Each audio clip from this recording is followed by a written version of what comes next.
ഇന്നൊരു കള്ള് ഷാപ്പിലാണ് വന്നേക്കുന്നത്. പക്ഷെ ചെറിയൊരു പ്രശ്നമുണ്ട്, ഇവിടെ കള്ളില്ല.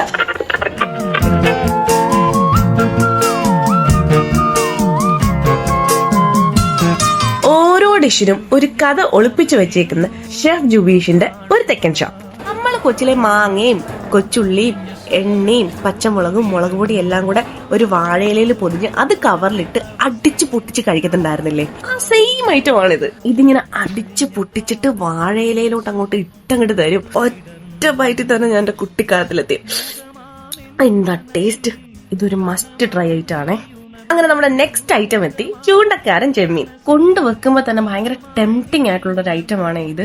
അപ്പൊ ആ ടെംപ്റ്റേഷനിൽ നമ്മൾ ഇതെടുത്ത് ആ ഒരു തേങ്ങാപ്പാലിൽ മുക്കി അങ്ങോട്ട് കഴിക്കുമ്പോഴത്തേക്കും എന്നാ ടേസ്റ്റ് ആണെന്ന് അറിയാം. അത് പറഞ്ഞറിയിക്കാൻ പറ്റില്ല, അത് ടേസ്റ്റ് ചെയ്താലേ അറിയാൻ പറ്റുള്ളൂ. ചെറിയൊരു പനിയൊക്കെ ആയിട്ടാണ് ഇവിടെ വരുന്നതെങ്കിൽ ഇത് കുടിച്ചാൽ പനി പമ്പ കിടക്കും. കോഴി കാന്താരി സൂപ്പ് ഒരുപാട് എരിവ് ഇല്ലെങ്കിലും അത്യാവശ്യം മൈൽഡ് ആയിട്ടുള്ള എരിവും കാര്യങ്ങളൊക്കെ ആയിട്ട് നല്ലൊരു നല്ല ഗിഡിലൻ ഒരു സൂപ്പാണ്. ഇതാണ് ഫിഷ് തവ ഫ്രൈ. നമ്മൾ തന്നെ സെലക്ട് ചെയ്തെടുക്കുന്ന ഫിഷ് അവര് നമുക്ക് തവ ഫ്രൈ ചെയ്ത് തരുന്നതാണ്. ഇതിന്റെ പ്രസന്റേഷൻ കണ്ടോ? ഇതിന്റെ നല്ല ഇവിടെയുള്ള എല്ലാ ഫുഡിന്റെയും പ്രസന്റേഷൻ ഇന്ന് കണ്ടിരിക്കേണ്ടതാണ്. നല്ല കുക്കായ മീറ്റില് നമുക്കത് പിടിച്ചു നോക്കുമ്പോൾ തന്നെ അതിന്റെ ആ സോഫ്റ്റ്നെസ്സും കാര്യങ്ങളൊക്കെ അറിയാൻ പറ്റും. അതിന്റെ മീനിൽ തേങ്ങാപ്പാലൊക്കെ ഒഴിച്ചിട്ട് മസാലയുടെ ടേസ്റ്റും കാര്യങ്ങളെല്ലാം നല്ല രീതിയിൽ ആ ഫിഷില് പിടിച്ചിട്ട് നല്ല രീതിയിൽ നല്ലൊരു ഫ്ലേവർ കിട്ടുന്നുണ്ടായിരുന്നേ.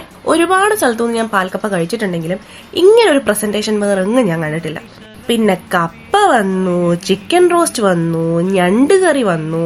ഞണ്ട് കറി ഇച്ചിരി നമ്മുടെ നോർമൽ ഞണ്ട് കറി പോലെ അല്ലായിരുന്നു, ഇച്ചിരി ക്രീമി ആയിരുന്നു, എന്നാലും അടിപൊളിയായിരുന്നു. ചക്ക മാങ്ങ തേങ്ങ.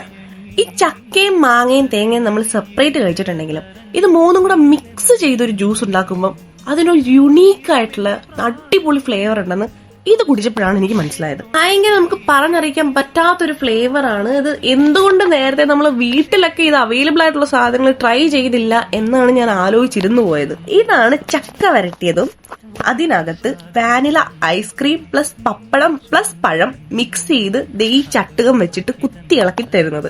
ഇതും ഒരു അടിപൊളി ഐറ്റമാണ്. പണ്ട് കാലത്ത് നമ്മുടെ മുത്തച്ഛിമാർ ഇങ്ങനെ ശർക്കരയിൽ ചക്ക ഇങ്ങനെ വരട്ടിയൊക്കെ കുറെ നാളത്തേക്ക് വെക്കില്ലായിരുന്നു. ആ സാധനം മോഡിഫൈ ചെയ്ത് കൊണ്ടുവന്നതാണിത്. അങ്ങനെ ഞങ്ങൾ കള്ളില്ല കള്ള് ഷാപ്പിലെ സകലമാന ഐറ്റംസും ട്രൈ ചെയ്തിട്ടാണ് ഇപ്പൊ പോവാൻ പോകുന്നത്. എനിക്കൊന്നും പറയാനില്ല, നൊസ്റ്റാൾജിക് ഒരു ഫീല്. ഇല്ല, ഞാൻ ഒന്നും പറയുന്നില്ല, നിങ്ങളൊന്നും അത് ട്രൈ ചെയ്ത് നോക്കുക. ഇതത്ര മാത്രമേ പറയുള്ളൂ. അപ്പോൾ ബൈ.